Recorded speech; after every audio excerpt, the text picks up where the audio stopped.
यही दृष्टि होनी चाहिए कि जो बात जो काम हम कर रहे हैं उस पर भी मेरा मन हो, उस पर भी मेरा ध्यान हो, और सामने क्या सिचुएशन आ रहा है, सामने वाला कोई व्यक्ति मिला तो बोल भी क्या रहा है, उस पर भी ध्यान जाना चाहिए। जब इस तरह से एनालिसिस करेंगे तो अपने आप का ज्ञान होता है कि इसके साथ हमें व्यवहार कैसे करना है, बोलना इसके साथ क्या है, ये जो बोला है उसकी प्रतिक्रिया देने लायक है कि नहीं, उसे हमारी प्रतिक्रिया को सुनेगा कि नहीं सुनेगा। क्योंकि जब आदमी सामने वाला शांत रहता है और जानने की इच्छा से जब आपके सामने कोई शब्द बोलता है तो वो सुनता भी है पूरा, और सुन करके फिर एनालिसिस करके फिर अपने जीवन में जो बुराई होती है उसे छोड़ता भी है। आप जो कुछ भी करते हैं उस कर्म का भागी आप स्वयं होते हैं। तो जो समाज में बुराई आई हुई है, संत ही ऐसे होते हैं जो समाज की बुराई दूर करते और कराते हैं, प्रवचन के माध्यम से, सत्संग के माध्यम से, साधना के माध्यम से लोगों को मोटिवेट करते हैं, प्रभावित करते हैं, उनके विचारों को बदलते हैं कि तुम जो कर्म कर रहे हो इस कर्म का परिणाम तुम्हें मालूम है, इसकी दूरगामिता मालूम है। जब परिणाम आएगा तो सर पे हाथ धर कर चिल्लाओगे। इसलिए जो कर्म कर रहे हो उस कर्म को समझ करके किया करो, जान करके किया करो। किसी के साथ व्यवहार करना है, बोलना है तो समझ करके बोलो, व्यवहार करना है तो संभल करके करो, ताकि वो भी आप ही की तरह हैं, वह भी दुखी हैं, आप भी दुखी हो।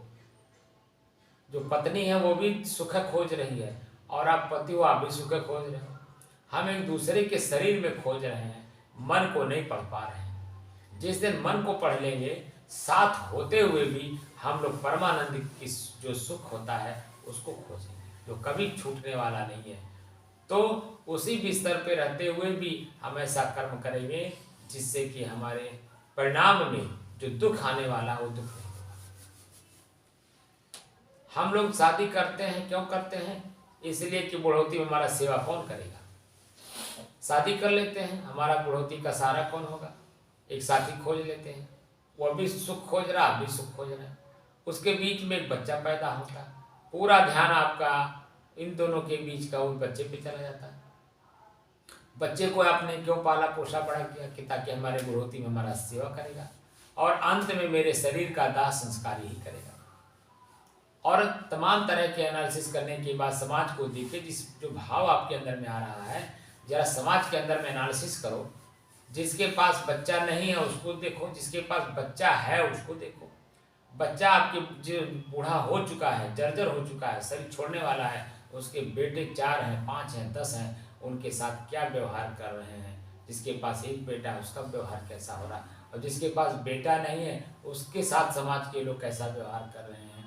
इन सब चीज़ों को जब एनालिसिस करते हैं, चिंतन करते हैं, खोज करते हैं, तो पता चलता है कि कुल मिलाकर के अपना ही कर्म अपने को सुख और दुख का साथी होता है। हमारा बेटा हमको सुख देगा, कितना देगा, कैसे देगा, किस रूप में देगा, आपको पता नहीं है। सामने आप देखिए 3 तरह के लोग होते हैं, उत्तम पुरुष, मध्यम पुरुष और निम्न पुरुष। अपने को एनालिसिस करिए कि मैं किस पुरुष में आता हूँ, उत्तम पुरुष में आता हूँ, निम्न पुरुष में आता हूँ या मध्यम पुरुष में आता हूँ। जब इस तरह से एनालिसिस करेंगे तो निश्चित हो जाएंगे, एकदम निश्चित हो जाएंगे, हम ना उत्तम है, ना मध्यम है, ना निम्न है, हम तो चेतन हैं। इन तीनों को पालन करने वाले हम चेतन हैं। तो अपना कर्म बदलने लगेगा, आप समाज की दृष्टि से उत्तम माने जाएंगे और अपने आप में आप मस्त हो जाएंगे, अपनी स्थिति में चले जाएंगे। यानी आत्मा का बोध हो जाता है, स्वयं का बोध हो जाता है, स्वयं की जानकारी हो जाती है कि मैं कौन हूँ। और जब मैं कौन हूँ ज्ञान होता है तभी ढाई आकर प्रेम जगता है। पोथी पढ़ी पढ़ी जगमुआ, पढ़े पंडित हुआ न कोई, ढाई आखर प्रेम का पढ़े सो पंडित हो। ढाई आखर कहाँ से आएगा? किताब में मिलेगा आपको, किसी दुकान में मिलेगा, किसी व्यक्ति में मिलेगा? वह स्वयं में मिलता है। स्वयं जब हम चिंतन करते हैं, दूसरे का पीड़ा समझ में आ जाता है। अपनी पीड़ा पहले समझना होता है। जब अपनी पीड़ा समझ में आ जाती है, उस पीड़ा में जो पीड़ित होता है उसके प्रति भाव अपना स्वयं में बदल जाता है। और जब भाव बदलता है, क्रिया बदलती है, आप उसके लिए भगवान हो जाते हैं। सब लोग सबके लिए भगवान नहीं हो सकते, लेकिन जिसके लिए आपने अपना भाव दिखाया, अपना कर्म दिखाया, उसके लिए आप पूजनीय हो जाते हैं। तो एक एक करके लोगों में जब आप अपना एक एक कर्म सुधार लेंगे और अपने आप को कर्म से एकदम बरी कर लेंगे, निर्भर हो जाएंगे, कोई कर्म आप में होगा ही नहीं, तो जो वर्तमान में रहने की कला है उस कला में आ जाएंगे। तो जो व्यक्ति जिस भी पीड़ा से पीड़ित है आपके सामने आया, आप अपनी बुद्धि से, अपने मन से चिंतन करके उसके साथ वैसा व्यवहार करा देंगे और वो कर लेगा, वो आपको पूज्य मान लेगा।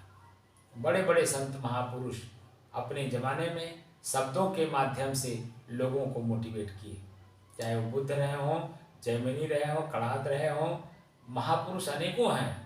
कबीर साहब भी उसी श्रेणी में हैं।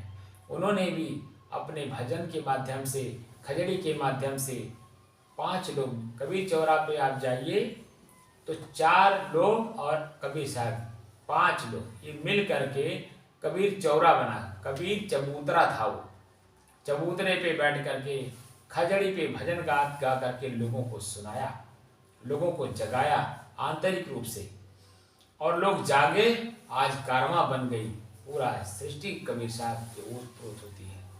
एक अर्धाली कहीं लोग पा जाते हैं और कबीर साहब को अपना शिष्य, अपना गुरु मानने लगते हैं, महान संत मानने लगते हैं, संत शिरोमणि मानने लगते हैं, पूज्य मानने लगते हैं।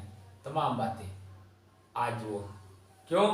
क्योंकि उन्होंने समझा, अपने आप को समझा किसी गुरु के माध्यम से। किसी गुरु के क्या? रामानंद जी। रामानंद जी अपने उस जमाने में बहुत बड़े विद्वान संत थे और समाज के पूज्य थे। तो कबीर साहब ने एनालिसिस किया कि किसके पास मैं जाऊं जो मेरी भावनाओं को, मेरे कर्म को, मेरे भाव को समझ सके। तो पहले जब गए तो आप लोगों ने इतिहास पढ़ा होगा कि वो अपने पास जाने नहीं दिए। पता चला कि वो गंगा स्नान करने जाते हैं। कब जाते हैं उन्होंने पता किया कबीर साहब ने, और कैसे जाते हैं, किस घाट पे जाते हैं।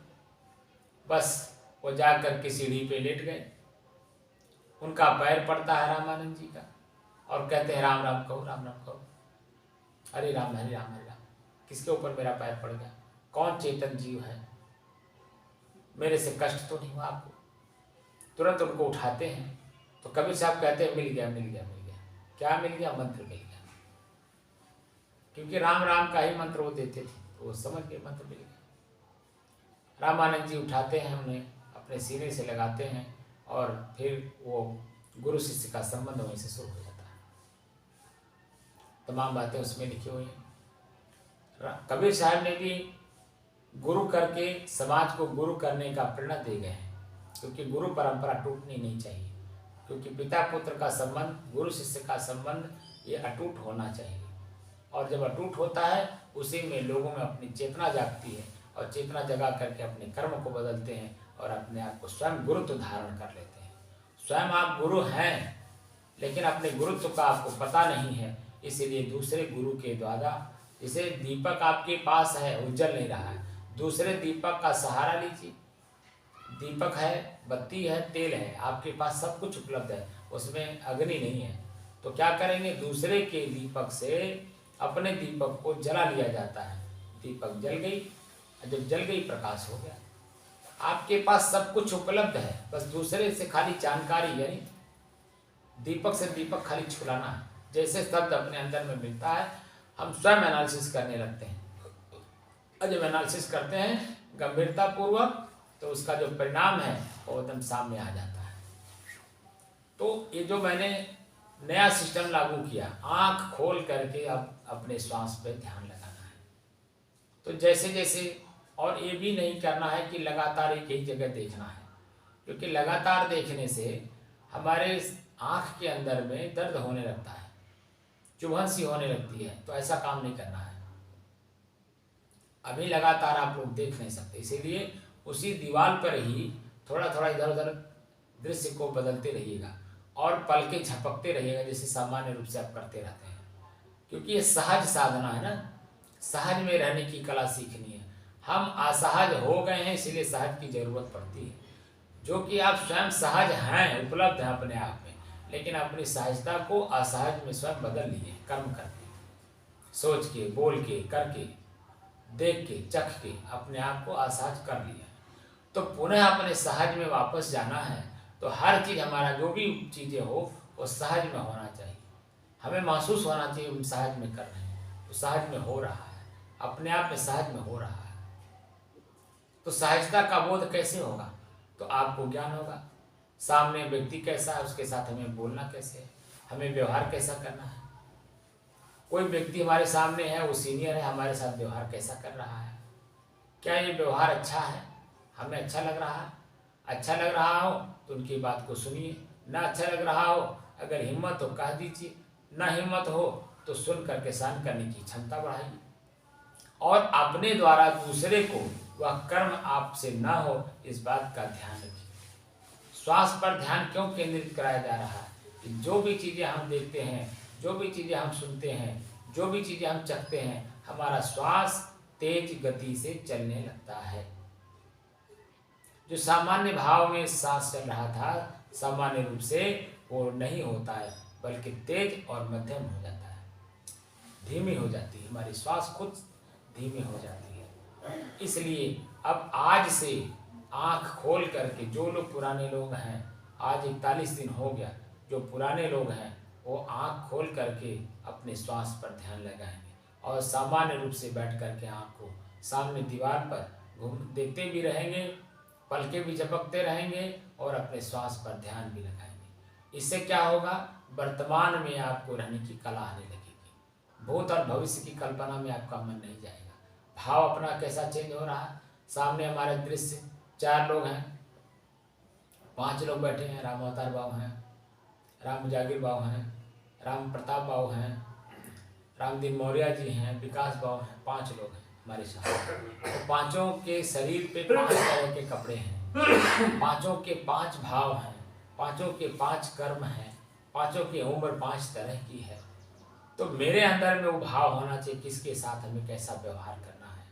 जिसके साथ जो जैसा है उसके साथ व्यवहार करने से उनका मन प्रफुल्लित होगा, प्रसन्नचित होगा, तो मेरे भी मन में प्रसन्नता आएगी और मेरे अंदर में भाव जगेगा कि चलिए कम से कम इनके अंदर में परिवर्तन तो आ रहा है। पहले क्या थे, आज क्या हुए, धीरे धीरे परिवर्तन आ जाएगा। वो अभी समझ रहे हैं कि मेरे में परिवर्तन आ रहा है, तो इस काम को करने में वह लोग सक्षम हैं।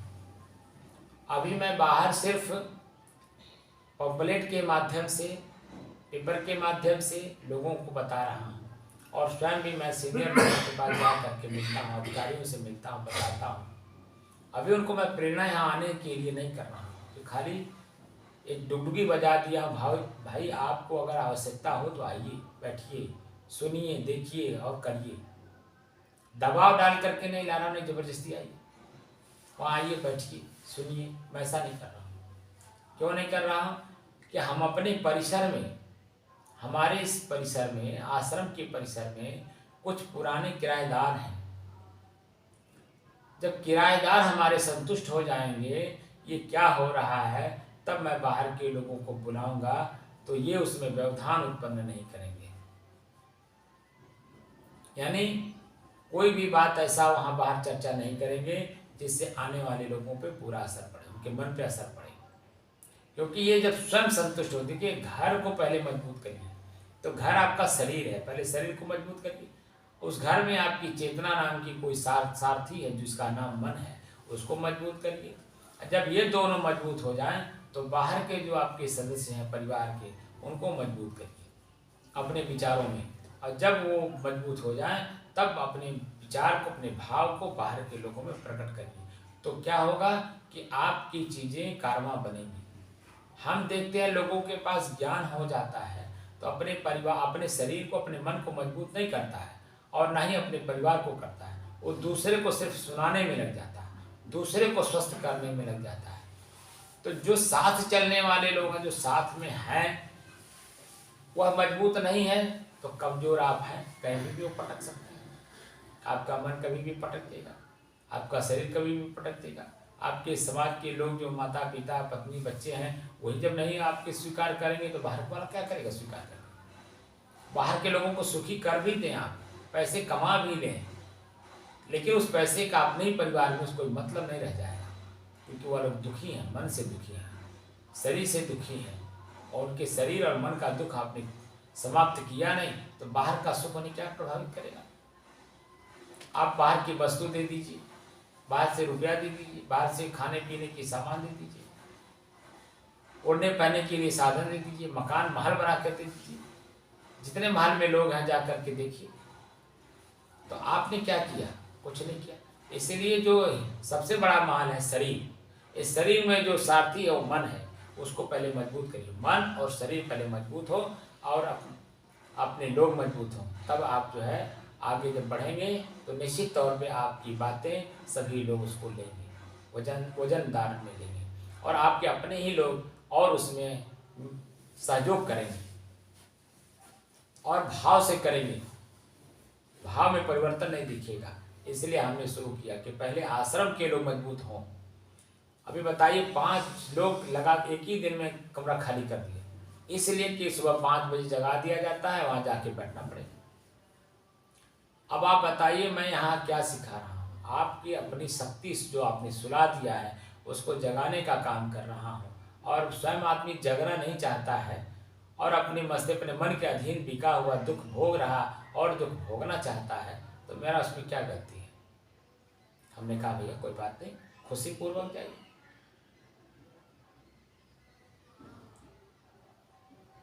हमें इसका कोई वो नहीं कि हमारा कमरा खाली हो जा रहा था, हमें पैसा नहीं मिलेगा तो मैं कमज़ोर हो जाऊंगा, मैं मर जाऊंगा, मैं ऐसा होगा, मेरा काम रुक जाएगा। भाई ठीक है, आप जाना चाहते जाइए, प्रेम से जाइए, हंसी से जाइए, खुशी से जाइए। और सब लोग गए, हमारे ऊपर क्या असर पड़ा? लेकिन नुकसान उन्होंने अपनी करी ने, मेरी नहीं की, अपनी की, बहुत बड़ी हाथ क्षति की। इसी चीज़ को पाने के लिए लोग लाखों लाखों रुपया खर्चा करते हैं, दूर दराज जाते हैं, देश विदेश जाते हैं मन को शांत करने की विधि सीखने के लिए। और ये सहज में आपको उपलब्ध है, फ्री में उपलब्ध है, इसकी कीमत समझ में नहीं आ रही, क्योंकि आप अपने मन को, आप मन के अधीन हैं, मन को अपने अपने अधीन किया नहीं। भाई ठीक है, ऐसे आदमी की यहाँ जरूरत नहीं।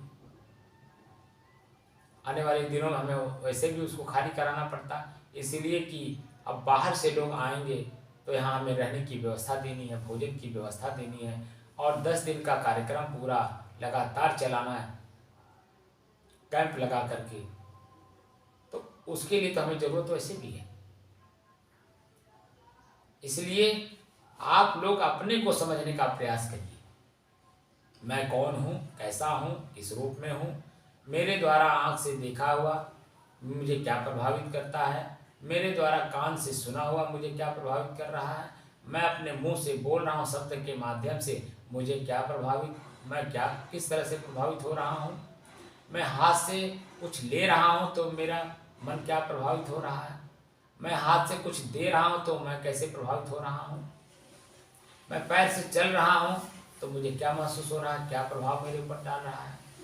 ये सब चीज़ों पे जब एनालिसिस करेंगे, चिंतन करेंगे, तो आपके अंदर में खुद बदलाव आना शुरू हो जाएगा। और वह बदलाव आपके विचार आचरण में आकर के आपके जीवन को बदल देता है, और आप जब बदलते हैं तो अपने आप स्वयं समाहित हो जाते हैं, स्वयं में चले जाते हैं, अपने घर में ही अपनी फर्स्ट क्लास की नींद आती है।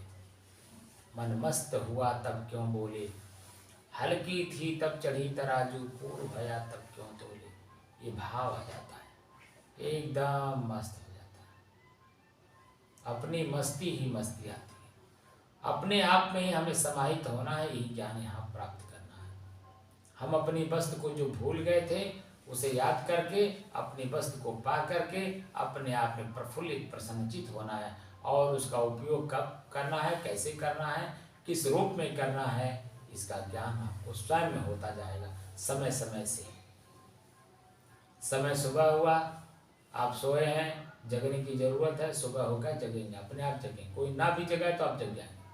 आँख खोलेंगे, देखेंगे सवेरा हो गया, उजाला हो गया, सवेरा हो गया, तुरंत आपको अपनी चेतना जागृत हो जाएगी। आज मुझे क्या करना है, किससे मिलना है, कहाँ जाना है, सब बात आपको आ जाएगी। और उठ करके ब्रश मंजन करते हुए, लैट्रिन बाथरूम करते हुए, स्नान करते हुए अपने लक्ष्य की ओर बढ़ते चले जाएंगे। तो जैसा जैसा समय बढ़ता है वैसा वैसा आपका मन आपसे अपने कर्म को कराने में सक्षम होता है। और जब कर लेते हैं, शाम को पुनः लौट करके जब अपने बिस्तर पर आते हैं तो अच्छा कर्म, अच्छा बोली, अच्छा भाषा आपने प्रयोग किया है, मन प्रफुल्लित प्रसन्नचित रहता है और सुख की नींद आती है। लेकिन कहीं जरा सा भी कोई त्रुटि किए रहते हैं तो यही आपका ही अपना मन आपसे पश्चाताप कराता है। पश्चाताप में डूबो करके दुख और पीड़ा लेकर के आपको नींद आती है। सुबह फिर जैसे जगते हैं वही पीड़ा लेकर के जगते हैं, वही स्मृति में तुरंत आ जाता है, वही ख्याल आता है जो शाम को लेकर के आप सोए रहते हैं। तो शाम को हम अपने आप को खाली करके सोएं, बिल्कुल खाली करके सोएं, मेरे में कुछ है ही नहीं। हो सकता है मैं सोए रह जाऊं, जहां भी मैं जाऊंगा वहां वही अपना बोझ लेकर के जाऊंगा। तो ऐसा चीज लेकर के जाऊं जहां हमारे अपने स्वयं में उसके सुख मिले और उसको हम जिसको दें वह भी सुखी हो, ऐसी वस्तु अपने पास स्टोर करना है। इसलिए अब आंख खोल करके इसका अभ्यास करना है। और जब तक तब तक करना है जब तक दृश्य और दृष्टा एक रूप ना हो जाए। हमारा श्वास चल रहा है, आंख देख रहा है सामने दृश्य में, तो दृश्य को देख करके मेरे श्वास में क्या तेजी आई, क्या स्लो हुआ या मध्यम आराम से चल रहा है, इस बात का ध्यान रखते हुए करना है। और सामने जो दृश्य बदल रहा है, व्यक्ति बदल रहा है, वो कैसा हो रहा है, कैसा है, क्या वह मैं हूँ, वह मुझसे अलग है। अलग की वस्तु का उपयोग करने की तरीका आ जाते हैं, और जब अपना मान लेते हैं तो वहीं पे गलती हो जाती है। बेटा आपका है, ठीक है, आपने पैदा किया, लेकिन उसके अंदर में भी तो चेतना है, जैसे आप चेतन हैं, वो भी तो अपने कर्म को लेकर के आया है पूर्व जन्म का, वो उसी भाव में चलेगा। उसके भी अपने शरीर हैं, उसके आपके जैसे शरीर है वैसा उसका शरीर है। आपके शरीर में जो इंद्रियां हैं उसके अंदर में भी हैं। आपके शरीर में मन आपका सारथी, उसके साथ भी उसका मन अपना सारथी है। आपको सिर्फ सुझाव देना है, आदेश नहीं देना है। तो जब सुझाव के रूप में आप बताएंगे तो वो समय से मान भी लेगा जब समय आएगा, क्योंकि आप दूरगामी दृष्टि रख करके बात करते हैं। जब वो दूरगामी दृष्टि वर्तमान होगा तो अपने आप वो समझ जाएगा और ऐसा कर लेगा, और करके जो है अपने आप को सुखी कर लेगा। आप सुखन चाहते हैं कि मैं सुखी हूँ तो ये भी सुखी रहे, वो बातें कैसे आप अनुभव करेंगे। और तुरंत मनवाना चाहते हैं तो तुरंत कैसे कोई मान लेगा, तुरंत नहीं कोई मान सकता है। इसलिए इसको बंद कर, इसको इसलिए एक मिनट, इसलिए